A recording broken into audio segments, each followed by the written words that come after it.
What is a fortress? We think of stone walls, towering keeps, and deep moats. A fortress is a static, immovable symbol of power. But what if you could put a castle on wheels?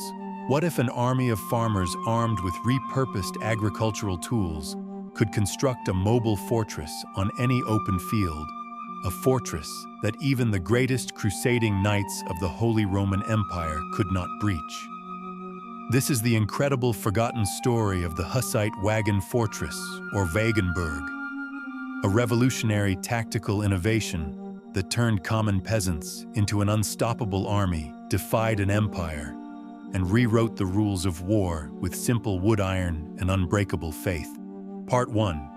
The Spark of Rebellion. The Hussite cause. Our story begins in the Kingdom of Bohemia, the heart of modern-day Czech Republic in the early 15th century. A religious reformer named Jan Hus had challenged the authority and corruption of the Catholic Church. For his beliefs, he was declared a heretic, and in 1415 was burned at the stake. His death did not extinguish his movement. It ignited a firestorm. His followers, the Hussites, rose up in open rebellion.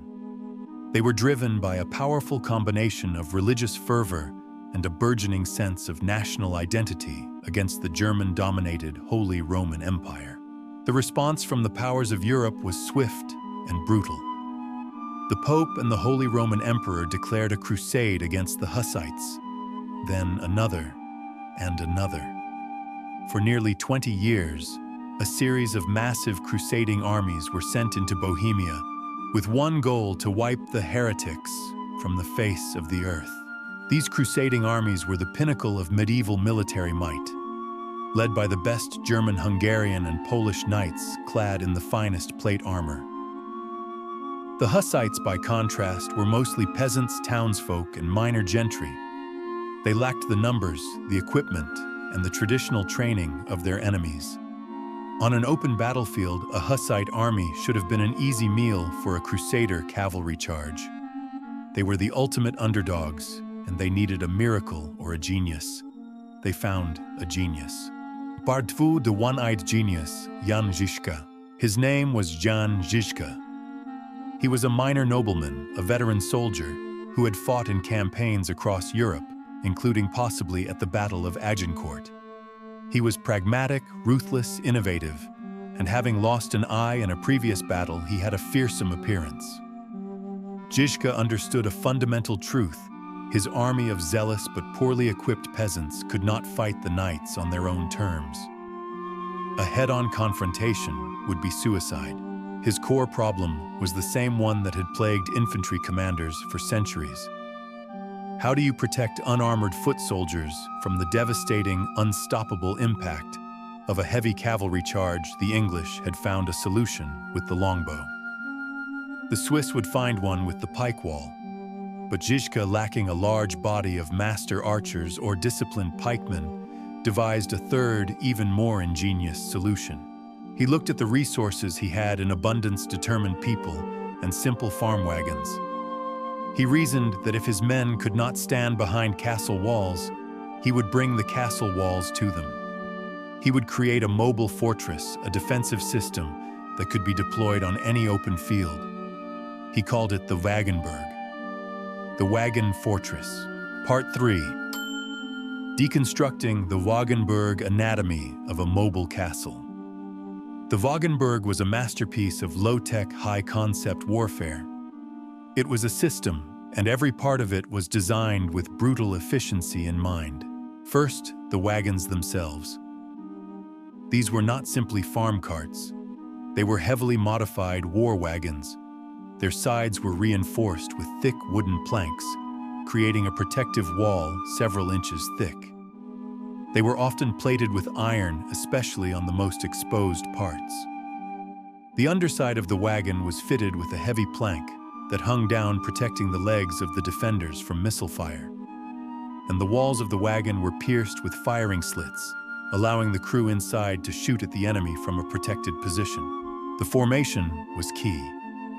When battle was imminent, the Hussites would form their wagons, dozens or even hundreds of them, into a large square or circle. They were then chained together wheel to wheel, axle to axle. This created a single solid, unbroken barrier. Gaps were filled with large pavis shields.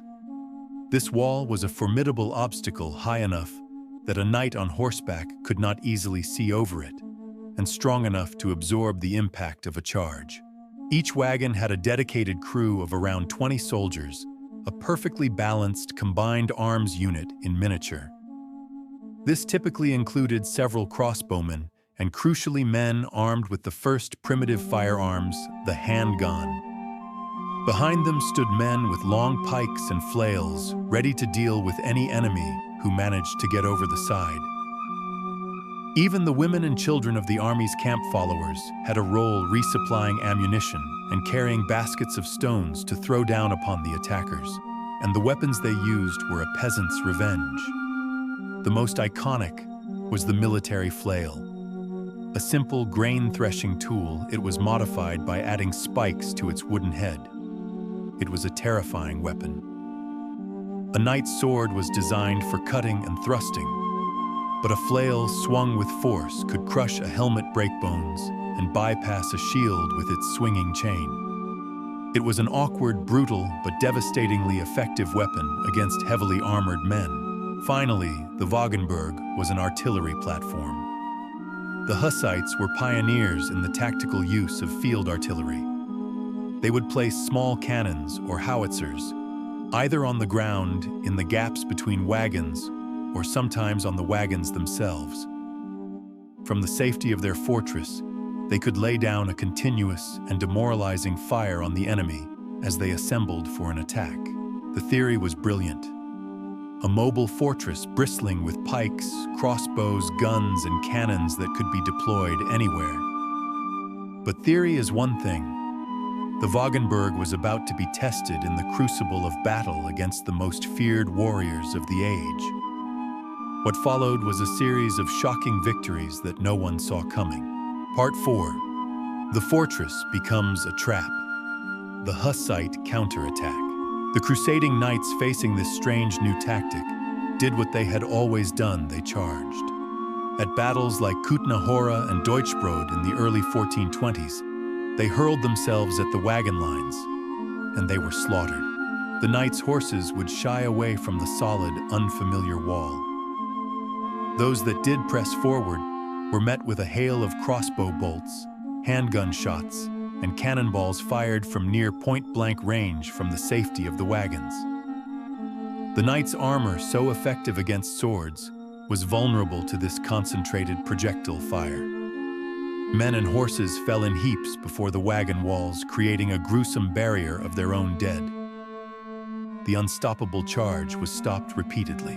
But here is the true genius of Jan Žižka's system, the tactical twist that turned the Wagenburg from a brilliant defense into a truly revolutionary weapon. It was not just a fortress, it was a trap. After the Crusader knights had exhausted themselves launching wave after wave of futile charges against the unbreakable wall, after their formations had become disorganized and their morale had begun to crumble, Žižka would give the signal. On his command, designated gates in the wagon line would suddenly swing open. And from the heart of the fortress, the Hussite cavalry and infantry would charge out. They would smash into the flank of the surprised, disorganized, and exhausted Crusader army. The defenders had suddenly shockingly become the attackers. The Crusaders, expecting a passive defensive enemy cowering behind a wall, were caught completely by surprise. They were routed. The Hussite counterattack would turn an orderly retreat into a panicked flight. It was a tactical masterpiece. The fortress was also a Trojan horse. It was a defensive base that could instantly transform into a devastating offensive weapon. The Wagenburg was more than just a wall of wagons. It was a revolutionary military system. It allowed a peasant army led by a one-eyed genius to repeatedly and decisively defeat the best professional armies that the Holy Roman Empire could throw at them. It successfully combined infantry, cavalry, and artillery into a single cohesive tactical unit, centuries before it became standard practice in European armies. The story of the Hussite wagon fortress is the ultimate story of the peasants' revenge. It is a testament to the power of ingenuity, discipline, and the willingness to break the established rules of war. It proved once again that the decline of the knight was not just about new weapons, but about new, brilliant ideas. The Hussites couldn't afford to build castles of stone, so they built them from wood iron and unbreakable will. This journey to uncover the forgotten tactical innovations of the past is our core mission. If you were fascinated by the story of this mobile castle, show your support by hitting the like button. And to ensure you don't miss our next exploration into the end of an era, subscribe to The Knight's Journey and ring the notification bell. Because history teaches us that sometimes the greatest fortress isn't the one with the highest walls. It's the one with the smartest ideas.